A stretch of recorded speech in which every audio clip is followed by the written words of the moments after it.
Imagine discovering someone inside your home who has no right to be there, only to be told that his mother, the head of your HOA, gave him the power to do it.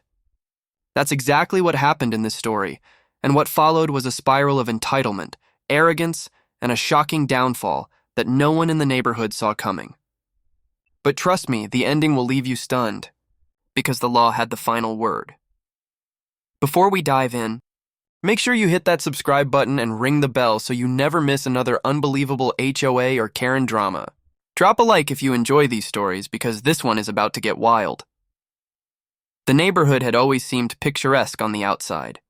Perfect lawns, painted fences, and neighbors who appeared friendly enough during casual greetings. But behind the neatly trimmed hedges, tension simmered quietly under the rule of a strict HOA board. At the center of it all was Karen, a woman whose iron grip on the community was as strong as her inflated sense of self-importance. Her son, a young man in his early 20s, carried that same arrogance in every step, believing the world owed him more than he had earned. Life in that neighborhood often meant tolerating the board's nitpicky rules, but it was the son's presence that carried a darker undertone. He often strutted around as though every house, every property, and every yard were under his family's personal control. For a while, most homeowners rolled their eyes and carried on, but everything changed one quiet afternoon when his arrogance crossed an unthinkable line. Returning home, the homeowner found the front door slightly ajar. The air inside was off, disturbed. Shoes were scattered on the floor that weren't theirs. Drawers had been opened, and a strange rustling noise echoed faintly from the kitchen. The realization struck. Someone was inside the house. The intruder didn't flinch when confronted. Instead, he smirked, proclaiming that since his mother ran the HOA, he had the right to be there. He claimed he could walk into any house and inspect it, suggesting that the HOA's authority extended beyond written rules into personal property. This wasn't simply trespassing. It was a declaration of power, an act meant to intimidate and control. The confidence in his tone revealed that this wasn't his first time. How many other homes had he entered, feeling untouchable because of his mother's position? That question burned like fire, sparking both fear and anger. The first instinct was disbelief, then outrage, followed quickly by a decision. This could not stand. While the intruder lounged as though he belonged there, the homeowner quietly dialed the authorities. The minutes that followed dragged like hours, each sound of the intruder rummaging through cabinets intensifying the tension. When the red and blue lights finally cut across the driveway, relief surged through the air. Officers stormed inside, confronting the smug young man who still insisted he had done nothing wrong. He gestured arrogantly, mentioning his mother's name like a shield, expecting immunity. But the law wasn't impressed. He was cuffed on the spot, his shouts echoing down the street, drawing neighbors out of their houses. The sight of him being led into the back of a police car was more than a spectacle.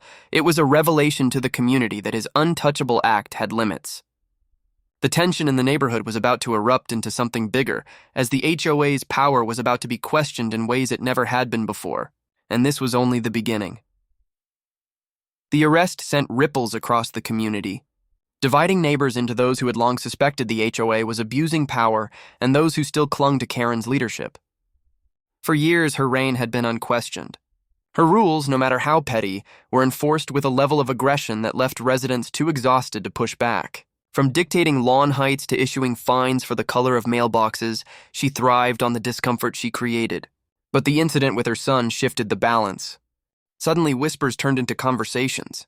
Neighbors gathered in hushed circles, questioning how far her authority truly stretched and whether she had sanctioned her son's reckless behavior. As the days passed, Karen's reaction fueled even more anger. Rather than showing remorse or distancing herself from her son's actions, she doubled down. She insisted to anyone who would listen that the arrest was an overreaction and that the police had no right to humiliate her family in public. She went so far as to argue that her son had been conducting a compliance check, framing his intrusion as a noble act for the HOA's benefit. This narrative might have worked years earlier, but now it sounded hollow, desperate. The homeowner who had witnessed it firsthand knew the truth. Still, Karen wielded influence, and her supporters parroted her words like gospel. Tension escalated further when Karen demanded a special HOA meeting. She intended to set the record straight, but instead, it became a boiling point. Neighbors shouted across the room, exposing grievances that had been buried under her dominance for years. Accusations of favoritism, unfair fines, and intimidation surfaced like old wounds finally torn open. The meeting ended in chaos, but the momentum had shifted. The community was no longer blindly following. They had seen her power falter, and the image of her son being hauled off in handcuffs lingered like a crack in her armor. Behind the scenes, the homeowner who had endured the break-in began preparing for a longer fight. Gathering evidence, reaching out to other neighbors, and documenting every detail, they realized this wasn't just about one night. It was about breaking free from the stranglehold of corruption. The legal system had already begun its course with the son facing charges of trespassing and attempted burglary, but the larger battle was only starting.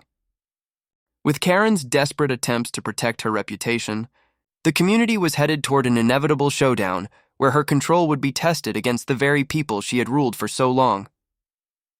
By the time the court date arrived, the neighborhood was buzzing with anticipation. The young man appeared in front of the judge, his arrogance visibly chipped away but not entirely gone.